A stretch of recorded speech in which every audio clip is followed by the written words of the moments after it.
Okay, so I recently just hit top 500 by playing Genji, Venture, Tracer, and Echo. And I was also top 500 from Season 1 to 5 in Overwatch 1, and as of recently, also in Marvel Rivals. But that game is terrible, so I came back to Overwatch. By the end of this video, it is my job to make sure that you are using these points consistently to get out of Elo Hell and become a better flanker. The information I'm about to give you will make you a better Genji, and other characters I just listed, but also a better DPS overall. By using all these points, you can apply this to every single DPS in the game, and consistently carry your games. I need you to become the carry, because I ain't gonna lie to you, gang, some days I'd just be zoned out, and I need you to carry me. In today's video, we'll be covering these following points. When to flank, why do you keep running out of cooldowns, how to avoid enemies from shitting on you, your target priority, and most importantly, when to get out. If you liked any of the gameplay you've seen here today, I stream every single day on Twitch. I'm going to leave that in the description for you.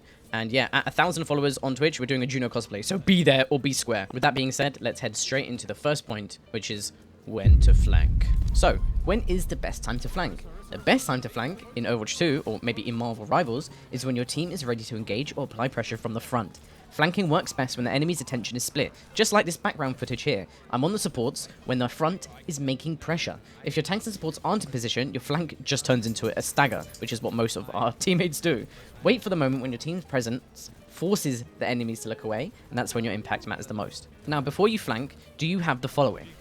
Full abilities, your team applying pressure, a way to get out, and most importantly, a target. Let me elaborate on each individual point. Full abilities. What cooldowns do I have and what's my exit plan? Don't just think about getting in, think about how you're getting out. If you recall or translocator or even dash reset, if it isn't available, your flank becomes a suicide. Successful flanks are about survivability and as much damage as possible. Try and get in without using cooldowns and use your cooldowns to get out. Where are the supports and who's watching the backline? Before you commit, mentally track who can stop your flank. If there's a Cassidy with a flashbang ready, or maybe a Brig with a whip shot in position, you're not sneaking up on anyone. They will use those cooldowns to push you out, or bait out your cooldowns and kill you. Wait until those threats use cooldowns, or shift focus somewhere else. What's my team doing right now? Don't flank when your team is backing up, regrouping, or waiting for cooldowns. Only use your flank when your team can create pressure from the front. That's what divides the enemy's attention and gives you more room to move. Lastly, think about your win condition. What is the point of the flank? What are you going for? Obviously, as a flanker, you're supposed to go for the supports because they're the backbone, but in that exact moment, what are you trying to do? Try and understand what your plan is before you go in and think about who you're going to shoot. This brings us on to our next discussion, which is why do you keep running out of cooldowns? You need to play every cooldown with intent. You can't just be using dash to dodge damage. Your dash is your lifeline. Only use it if you know you are 100% going to secure a kill on the backline. Otherwise, you need to be using it to get out. For example, with Echo, I usually like to fly in the sky, hover, and then drop once my cooldown is back. Start firing, and then my cooldown is back on fly, so I can get out very quickly. For example, if I dash in and I have my deflect ready, I will wait until Ana has sleep dart, and then I will hopefully try and parry it. But my number one tip to help you with this is track enemy cooldowns whilst you're holding yours. Great flankers will bait out before they commit.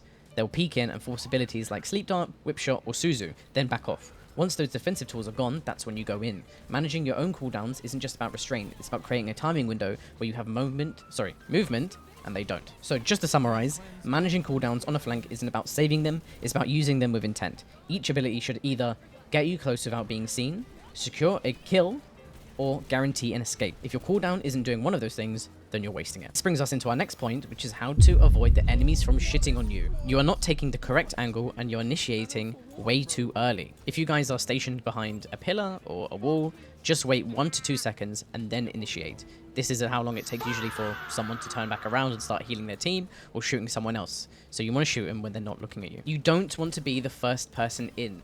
You cannot be the first person shooting, otherwise you're going to be focused. You should be either initiating or ending a fight.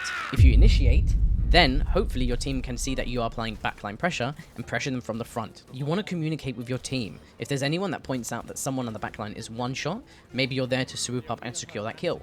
And then from there, everyone just snowballs. This actually brings us straight into our next, which is when to get out. This is the most important tip that I see nobody talking about. A good flank or a dive is a hit and run. It's not a brawl. You're looking for impact, not presence. Once you've disrupted, drawn cooldowns, or even gotten a pick, your job is usually done. For example, if you go in, only manage to get Suzu out, and leave, that is now a 13-second cooldown gone. So your team can capitalize on that. The big mistake players try to do is trying to finish their job when the window has already closed. Leave when your burst window ends.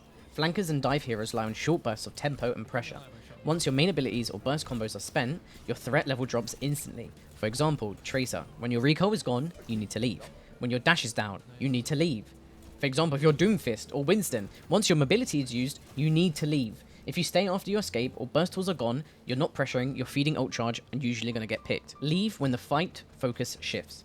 If your team's frontline disengages or dies, your flank no longer has a value. You only exist to split attention. When there's no attention being split, you're just being isolated. The most important one out of this is leave when you lose information. Flanks rely on map awareness, right? So if you lose track on where supports are repositioning, or you don't know which direction their tank is rotated, you're flanking blind. That's when an unexpected focus fire just kills you instantly. That's how most people just die. They've lost track of the entire team. They don't know that once they turn around, there's going to be a fucking Five Nights at Freddy's jump scare with a So you just need to know where everyone is. Just think about this when you're leaving a fight. Your escape calls are gone. Your team pressure is gone. The enemy's attention turns to you, or the kill window closes.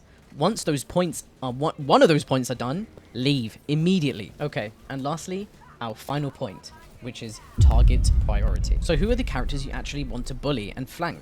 And with supports, that will be Ana, Zen, Baptiste, and Alari. These are your best value targets. They rely on positioning, cooldowns, and teammates, and they cannot escape.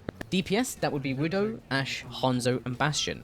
And sometimes even Cass without his flashbang. If you're in a team fight where you know people have ults, do not engage on Kiri, Lifeweaver, Lucio, or Brig. You will just die. Any character with high survivability, like Reaper, Moira, Tracer, or Echo, should not be shot at on the flank. You're probably thinking, you want to know how to identify the best target in real time. So I'll try and answer this the best way possible without knowing the circumstance. But who is out of position or isolated? Who's crucial to their sustain or damage output? And who has no movement or defensive cooldowns right now? If a target takes any of those boxes, really, they're your victim. Just to summarize, bully the players who can't move, who keep their team alive, or who anchor their damage. Your goal isn't kills, it's disruption. Every second a support is healing themselves or panicking on comms is a second your team wins the main fight. You guys don't need a main summary, so I'm just going to leave you with this. I hope you guys enjoyed the video. I made many other videos just like this. I'm going to continue to make videos like this. If you like my video, subscribe because it really, really helps me. I'm live on Twitch right now. So finish this video and come over and say hi. Tell me what you thought of the video. And I just want to say I love you guys. And yeah, I'm almost at 10K on TikTok and on Twitch. Wait, fucking not even Twitch, on YouTube. And yeah, I love you guys. And let me know in the comments which video you want to see next. See ya.